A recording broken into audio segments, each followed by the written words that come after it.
বাবার বাড়ি একটা শান্তির জায়গা, সেটা হচ্ছে বাবার বাড়িতে যখন যা খুশি সেটাই করা যায়। কোনো কথা বলার লোক থাকে না, এটা করো না ওটা করো না, বাড়ির বউ এভাবে চললে মানুষ খারাপ বলে, এইসব কথা শুনতে হয় না। হ্যালো ব্রিয়ান, আসসালামু আলাইকুম।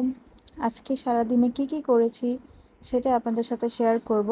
তো আব্বু ভোরবেলা একদম ভোর 5টা বাজে সে হচ্ছে খেতে চলে গেছে। তো ক্ষেত থেকে এই শাকসবজি নিয়ে আসছে। এরপরে হচ্ছে আমাদের জমির পাশে একটা ক্ষেত আছে, সেই ক্ষেত থেকে শালুক নিয়ে আসছে। জাতীয় ফুল শাপলা, আর এই শাপলার তরকারি কিন্তু অনেক বেশি মজা, যে কোনো কিছু দিয়েই কিন্তু শাপলা রান্না করলে অনেক ভালো লাগে। তো আমি আজকে শ্বশুরবাড়ি চলে যাব, এই জন্য আব্বু অনেকগুলা ক্ষেত থেকে তুলে নিয়ে আসছে। তো এগুলা হচ্ছে সে কেটে কুটে দিয়েছে। এরপর এখানে শাক ছিল, আজকে আমাদের দুপুরের জন্য রান্না করবে হেসি শাক এগুলা। গ্রামে থাকার একটা শান্তি হলো যে সব ফরমালিন মুক্ত শাকসবজি খাওয়া যায়। তো এই তো আমাদের বাড়ির পাশে একটা পিচ্ছি আছে, তো পিচ্ছি হচ্ছে গাছ থেকে আমড়া পেড়ে দিতেছে। তো ওই পিচ্ছি আমাকে বলতেছে যে আপু তুমি আমড়া খাবা কিনা। আমি আমড়া তেমন একটা পছন্দও করি না, বাট ও নিজে সাইদা সাইদাই হচ্ছে গাছে উঠতেছে।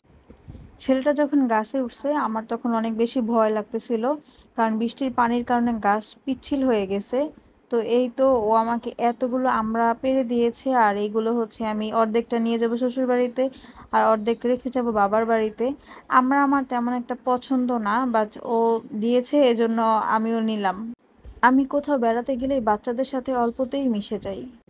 আর আজকে দুপুরে হচ্ছে শাক ভাজি করেছে আব্বু, ক্ষেত থেকে যে শাকগুলো তুলে নিয়ে আসছিল সেইগুলোই হচ্ছে ভাজি করেছে। অনেকেই বলে শাক হলে ভর্তা হলে আর নাকি কিছু লাগে না। ভাই সত্যি কথা বলতে কি, আমার শাকসবজি অতটাও পছন্দ না। আমি হচ্ছে বিফ লাভার, আমার বিফ অলওয়েজ পছন্দ। আর বিকালবেলা আমরা ভর্তা আর হচ্ছে শালুক ছিল, আর শালুকটা দুপুরেই সিদ্ধ করে নিয়েছি। এখন বানাবো আমরা ভর্তা। তো আমি একটু দেখালাম যে আমড়াগুলো নিয়েছি। একবার শালুক ভর্তা বানিয়েছিলাম, সেটার টেস্ট এসেছে আলু ভর্তার মতো। আজকে শালুক ভর্তা বানাবো না, আমরা ভর্তা বানাবো। এখানে আমি শালুকগুলোকে ভালো মতো ছিলে নিয়ে নিচ্ছি। আর শালুকটা খেতে একটু তিতো টাইপের লাগে, তারপরও মজা লাগে। আমড়াগুলোকেও আমি পিলার দিয়ে ছিলে নিয়েছি। শালুক খাওয়া হলো ভেজাল, নখের 12টা বেজে যায়।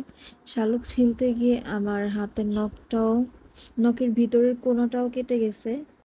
তো সব কিছু ক্লিন করা শেষ, এবার হচ্ছে আমড়াগুলোকে স্লাইস করে কাটবো। আসলে আমি আমড়া ছুরি দিয়ে কাটতে পারি না, এই জন্য আমার ভাবির বোন ছুরি দিয়ে ও স্লাইস করে কাটবে। ও কত সুন্দর করে ছুরি দিয়ে কাটতেছে, বাট আমার এভাবে কাটতে খুবই ভয় লাগতেছিল। আর ছুরির মাথাটাও হচ্ছে অনেক বেশি পাতলা ছিল, এই জন্য রিস্ক নিইনি আমি। তো এবার হচ্ছে সন্ধ্যাবেলা আব্বু মুড়ি মাখা বানাচ্ছিল, এখানে বোম্বাই মরিচ দিয়ে বানাইছে, বোম্বাই মরিচ চানাচুর আর সরিষার তেল দিয়ে বানাইছে। এই ছিল আজকের ভিডিও, সবাই ভালো থাকবেন, আল্লাহ হাফেজ।